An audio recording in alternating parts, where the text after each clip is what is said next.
momento tan complejo y tan difícil como este. Señor Rebasa, ¿cómo le va? Muy buenas noches, bienvenido. Gracias por estar con nosotros en Nerimanchik.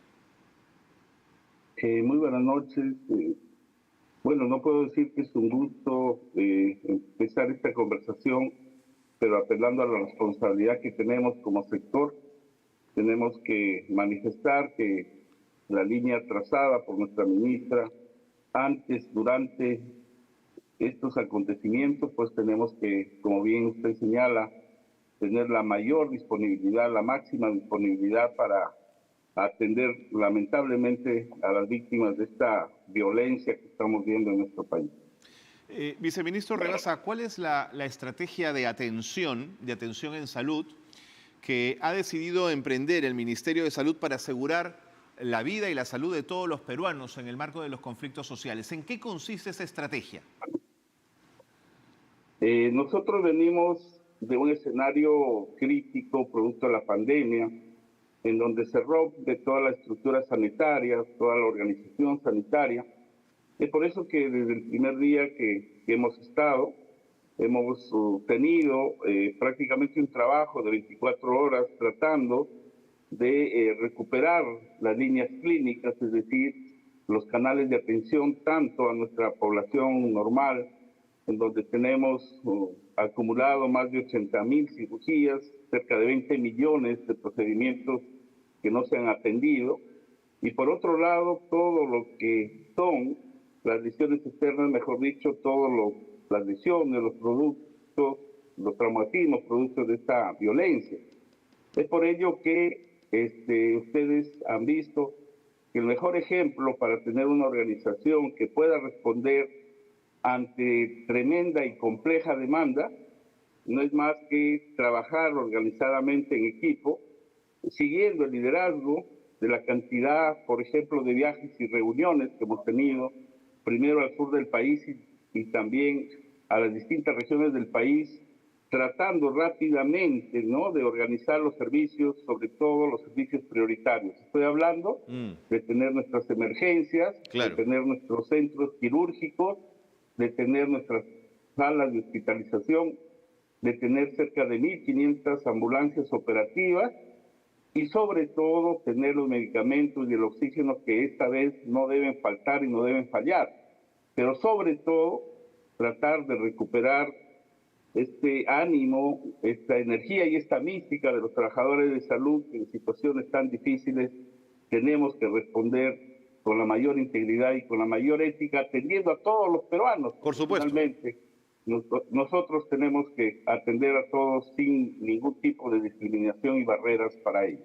Viceministro, preguntas más puntuales. En estos casos, la Central 106 del SAMU es absolutamente fundamental, cumple un rol imprescindible. Yo quería preguntarle con cuántas ambulancias está contando el SAMU en este momento a nivel nacional y qué tan preparado está el SAMU para atención inmediata de heridas que tengan que ver con herida de bala o contusiones.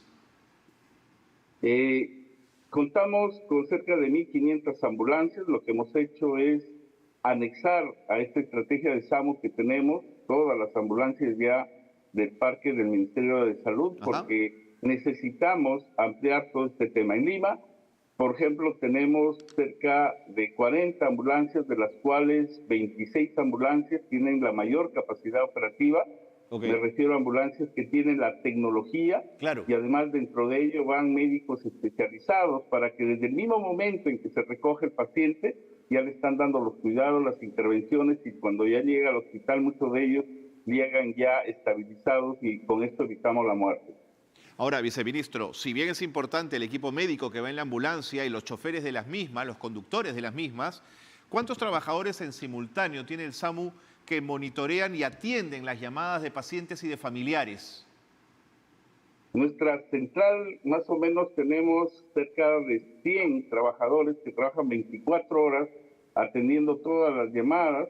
Entenderá que hay muchas llamadas de todo tipo, alarmas, consejerías, problemas de tipo psicológico, mental y también el auxilio que corresponde.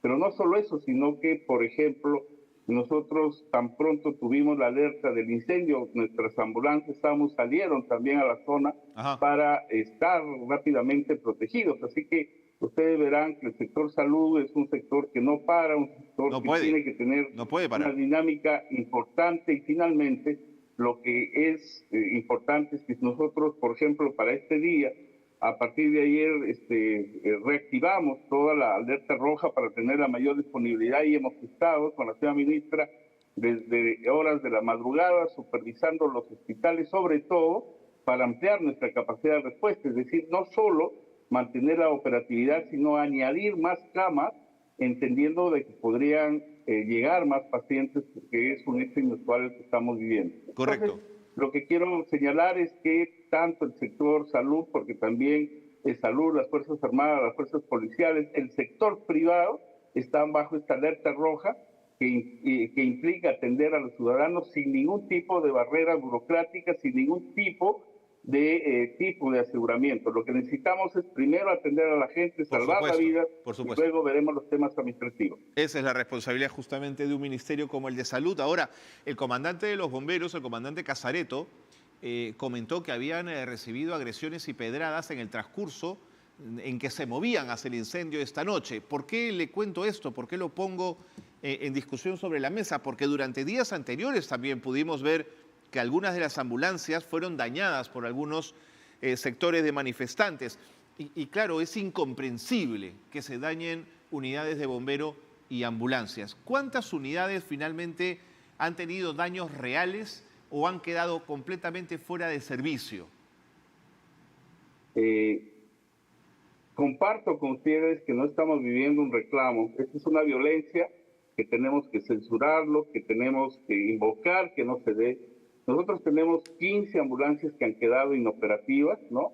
Muchas de ellas, como ustedes han visto, han sido agredidas, no solo la parte material de la ambulancia, sino también a los propios pacientes y a los propios trabajadores de salud, lo cual no podemos estar de acuerdo. Nosotros tenemos que invocar que esta violencia tiene que parar, porque finalmente estos violentistas lo que están haciendo daño a su propia población, que finalmente es con la que nosotros tenemos que atender y transferir a los pacientes a los distintos lugares del país para darles la atención en condiciones mejores, ¿no? Viceministro, las lesiones más comunes que hemos visto en el transcurso de este conflicto tienen que ver con contusiones y con heridas de bala. Y según la Fiscalía, en Ayacucho, en buena parte de esa munición es bala usada por la Policía Nacional. Yo quería preguntarle si el personal de emergencia del cual usted nos ha detallado y del cual está hablando, ¿está preparado y capacitado para atender heridas de esa magnitud? En realidad sí, nosotros tenemos en las emergencias un equipo de salud muy preparado, sobre todo tenemos ahí especialistas en los principales hospitales, especialistas que manejan estas lesiones de causa externa, le llamamos, sobre todo son especialistas en patología cardiovascular, que son los que primero inician el tratamiento para finalmente parar el lugar de la herida, y ya luego cada otro especialista según trate. Por ejemplo, un tema de abdominal, entra luego un cirujano de abdomen, un tema de traumatólogo si se tratara a nivel de extremidades, etcétera.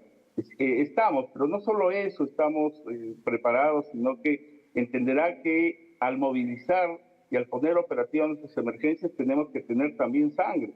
Nosotros hemos podido, gracias a la solidaridad de muchos peruanos, tener en este momento, por ejemplo, cerca de 13,000 unidades de sangre, porque eso es lo que más se necesita. Entonces, hemos querido finalmente decir a la población que confíen en nuestra institución.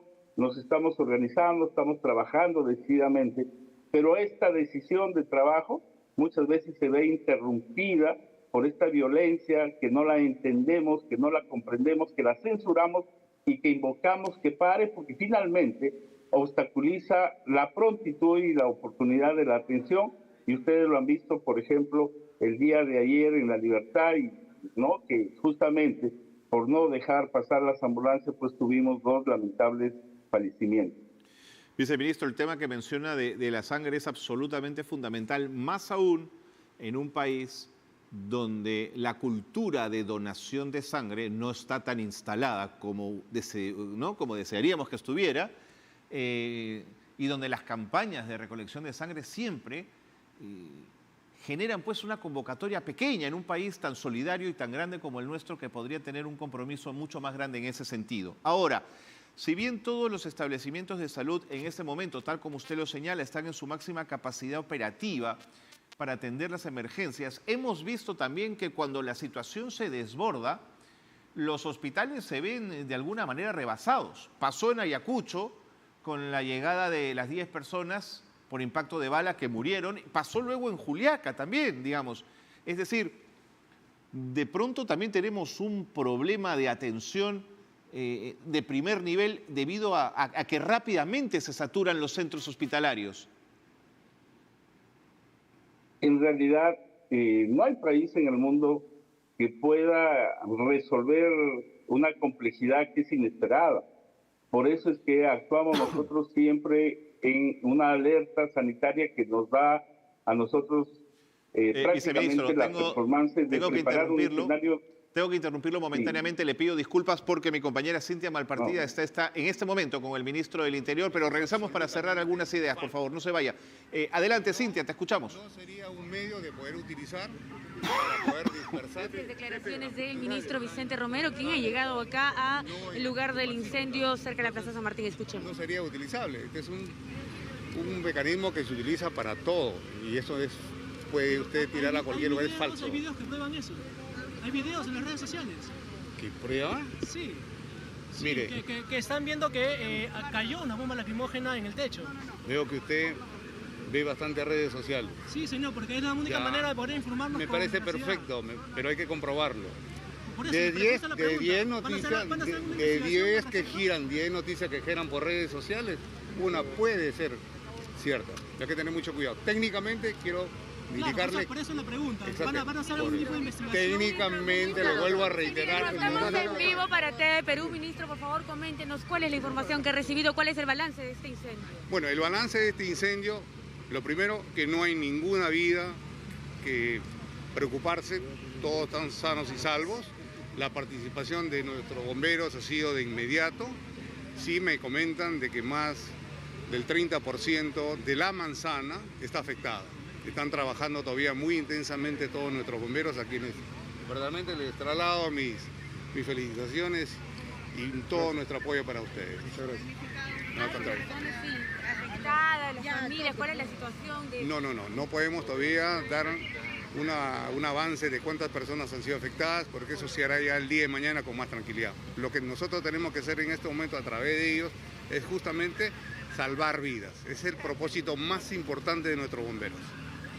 Ministro, ayer hubo muertes en Puno. Pepe, buenas noches. Por favor, ¿se nos podría dar un balance? Ya se tiene acerca de la... Se le consulta nuevamente sobre el balance también que dejan el día de hoy las protestas que han tenido lugar pues en distintas regiones de Perú, también en la ciudad de Lima y en otros. Hace un momento he participado en una conferencia en el Palacio de Gobierno y he sido claro, le he dado todos los alcances referentes a los heridos y también al fallecido del día de hoy en Arequipa, que es un proceso de una investigación, ¿no? Así es. ¿Detenidos, intervenidos? ¿Perdón? ¿Detenidos, intervenidos? No, estamos en proceso de investigación todavía. Hemos trabajado muy de cerca a todas esas personas que han estado provocando todos estos desmanes en la capital. Ministro, nos preocupa un poco a los bomberos. Hemos visto, por ejemplo, que en este incendio se ha estado desplomando parte de la casona. ¿Están todos ellos bien? En el sentido de que algunos han ingresado incluso a apagar este incendio desde el interior. ¿Cuál es la situación de ellos? Bueno, la labor es sacrificada totalmente y hay que felicitarlo y reconocer todos los ciudadanos, no solamente quien les habla. Siempre nosotros estamos identificados plenamente en todas esas personas que tienen esa gran voluntad de poder salvar vidas. Y ellos lo hacen. ¿Sobre las causas del incendio? No, eso es materia de investigación. No podemos adelantar se tiene que trabajar en función a una evidencia. Todavía no podemos dar ningún adelanto a la causa. Se dice que mañana estarían llegando más ciudadanos del interior del país. ¿Van a incrementar, digamos, la cantidad de policías a la que ha habido el día de hoy? Bueno, creo que la estrategia de la Policía Nacional que el día de hoy ha puesto en manifiesto ha sido totalmente claro, evidente. Pero el día de mañana estarían llegando más personas. Es ¿Va a incrementar ustedes la No, cantidad eso no de se personas? preocupe. Ellos, los técnicos, los especialistas, en este caso la Policía Nacional, son los encargados de hacer. Ellos tienen toda la información necesaria y preverán lo que se puede hacer. Se lo han demostrado el día de hoy. Las protestas han pasado bastante intensas, hoy día ha habido agresiones verbales, Discúlpeme, no le físicas. escucho bien. Sobre las Se protestas, le consulta al ministro ha habido sobre bastantes agresiones hoy, no solamente que físicas, han sino también sufrido, verbales. digamos, Se ha hablado personas, también desde el gobierno que está también. otras medidas. Entonces por están ejemplo, toque de consultándole queda. cuáles son las medidas. Toque de queda, no, en ningún momento se ha hablado de esa medida. Hace un momento hemos hecho una conferencia y simple y llanamente hemos presentado un balance de todo lo ocurrido el día de hoy a la ciudadanía. Muchas gracias por todo. Vamos, gracias. Entonces, las declaraciones del ministro del Interior, Vicente Romero, quien ha acudido acá a la zona del incendio, esta casona republicana de 3 pisos que empezó a arder poco antes de las 8 de la noche y que al momento ya el fuego pues viene siendo controlado. Es la información que tenemos, entonces, compañeros, vamos a permanecer en el lugar, pero mientras tanto regresamos con ustedes a Estudios Centrales. Muchas gracias, Cintia, por la información. Declaraciones del ministro del Interior, Vicente Romero. Estábamos conversando antes de ir al centro de Lima con Henry Rebasa, viceministro de Prestaciones y Aseguramiento en Salud. Viceministro, una última pregunta ya para cerrar esta conversación y agradeciéndole la paciencia de habernos esperado. ¿Qué nos puede decir respecto a las personas que han perdido su cita debido al bloqueo vial a causa de las manifestaciones? ¿Qué posibilidad van a tener de recuperar esas citas sabiendo del embalse que hay en citas y en cirugías en el Ministerio de Salud? Las citas vuelven a ser reprogramadas. Estamos en un trabajo continuo, conversando con cada región del país para no solo hacer la reprogramación, sino darle los recursos necesarios y también llevar brigadas de especialistas a muchas regiones del país para hacerlo. El día de mañana hacemos el lanzamiento oficial ya del plan de desembalse nacional, empezando por las cirugías oftalmológicas, es decir, estamos prácticamente con todos los gobiernos regionales apelando a la vocación del trabajador de salud, a la solidaridad sobre todo, y a este buen ejemplo de nuestra ministra de poder siempre dar todo nuestro mejor ejemplo y la valentía para poder atender ordenadamente a la población del país, que es finalmente nuestra gran obligación. Muchísimas gracias, viceministro. Gracias por haber estado con nosotros esta noche y habernos dado estos alcances en relación a las prestaciones y el aseguramiento que desde el MINSA se está haciendo en la lógica de estos conflictos sociales. Era Henry Rebasa, viceministro de Prestaciones y Aseguramiento en Salud.